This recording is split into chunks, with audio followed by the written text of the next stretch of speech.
రాజకీయాల్లో కీలకంగా ఉండే పశ్చిమ గోదావరి జిల్లాలో వైసీపీ ఖాళీ అయిపోయే పరిస్థితి కనిపిస్తుంది.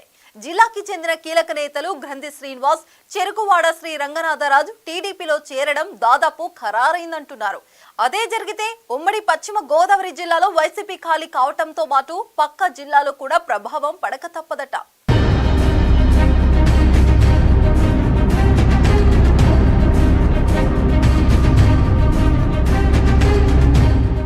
ఉమ్మడి పశ్చిమ గోదావరి జిల్లా ఆచంట మాజీ ఎమ్మెల్యే, మాజీ మంత్రి చెరుకువాడ రంగనాథరాజు, భీమవరం మాజీ ఎమ్మెల్యే గ్రంథి శ్రీనివాస్ టీడీపీలో చేరడం దాదాపు ఖరారైంది. మాజీ డిప్యూటీ సీఎం ఆళ్ల నానితో పాటే చేరే అవకాశముందని జిల్లాలో గుసగుసలు వినిపిస్తున్నాయి. క్షత్రియ సామాజిక వర్గానికి చెందిన ఒక కీలక వ్యక్తి పార్టీలో వారి చేరిక కోసం పావులు కదిపారని సమాచారం. ఆళ్ల నానితో పాటు చెరుకువాడ రంగనాథరాజు, గ్రంథి శ్రీనివాస్ వైసీపీకి గుడ్ బై చెప్పి పార్టీ మారితే ఉమ్మడి పశ్చిమ గోదావరి జిల్లాలో వైసీపీ ఖాళీ అయినట్టే. శ్రీరంగనాథరాజు కాంగ్రెస్ పార్టీ ద్వారా రాజకీయాల్లోకి వచ్చారు. ఆయన 2004లో కాంగ్రెస్ తరపున అత్తిలి నుంచి ఎమ్మెల్యే అయ్యారు. 2009లో జరిగిన నియోజకవర్గాల పునర్వ్యవస్థీకరణలో అత్తిలి నియోజకవర్గం రద్దయింది. దీంతో 2009 ఎన్నికల్లో పోటీ చేయలేదు. రాష్ట్ర విభజన తర్వాత టీడీపీ బాటపట్టిన శ్రీరంగనాథరాజు 2014-18 మధ్య జిల్లా టీడీపీ సమన్వయకర్తగా వ్యవహరించారు. 2018లో వైసీపీలో చేరి ఆచంట ఎమ్మెల్యేగా గెలిచి జగన్ క్యాబినెట్లో గృహ నిర్మాణ శాఖ చేపట్టారు.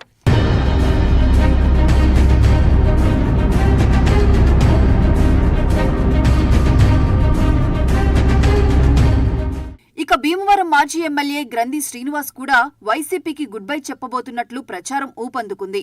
2004లో కాంగ్రెస్ నుంచి, 2019లో వైసీపీ నుంచి ఎమ్మెల్యే అయ్యారు. 2019 ఎన్నికల్లో జనసేన అధినేత పవన్ కళ్యాణ్ మీద గెలిచినా తగిన గుర్తింపు లేదని గ్రంథి అనుచరులు బహిరంగంగానే వాపోయారు. గ్రంథి శ్రీనివాస్ కు మంత్రి పదవి ఖాయమని ఆయన అనుచరులు అనుకున్నా లిస్టులో గ్రంథి పేరు లేకపోవడంతో తీవ్ర నిరాశ చెందారు. మంత్రి పదవి 2 సార్లు చేజారిపోయినా, వైసీపీ అధిష్టానం సరిగా పట్టించుకోకపోయినా రాజశేఖర్ రెడ్డి మీద ఉన్న అభిమానంతో గ్రంథి శ్రీనివాస్ పంటి బిగువున పార్టీలో కొనసాగారంటారు. అవమానాలు దిగమింగుకుంటూ ఎక్కడా బయటపడకుండా కనీసం తన వర్గీయుల దగ్గర కూడా మాట వరుసకైనా అధిష్టానాన్ని విమర్శించకుండా హుందాగా నడుచుకున్నారు.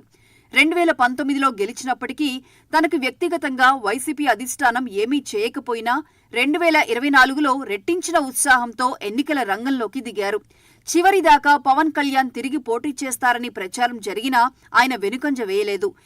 చివరికి టీడీపీ నుండి జనసేనలో చేరిన మాజీ ఎమ్మెల్యే అంజిబాబు పోటీ చేసి కూటమి బలంతో పాటు రాష్ట్ర వ్యాప్తంగా వీచిన వైసీపీ వ్యతిరేక పవనాలతో గ్రంథి శ్రీనివాస్ మీద గెలిచారు.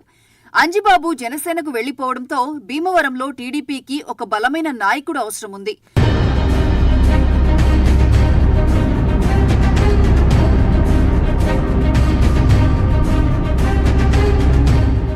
ఉమ్మడి పశ్చిమ గోదావరి జిల్లా నుంచి ఆళ్ల నాని టీడీపీలో చేరడం ఖాయమవడంతో చేరిక సందర్భంగా ఆయన తన స్థాయి నిరూపించుకోవాలని భావించారట. అందుకే రంగనాథరాజు, గ్రంథి శ్రీనివాస్ ను కూడా తనతో పాటు టీడీపీలో చేర్చడానికి చూస్తున్నారట. అయితే వాళ్ల చేరిక మీద సొంత నియోజకవర్గాల టీడీపీ శ్రేణులు తీవ్ర అభ్యంతరం వ్యక్తం చేస్తున్నాయట. ఏదేమైనా రాష్ట్ర రాజకీయాల్లో ఉభయ గోదావరి జిల్లాలు ఎంత కీలకమో అందరికీ తెలిసిందే. పార్టీల తలరాతలు మార్చే జిల్లాలు ఆ రెండు.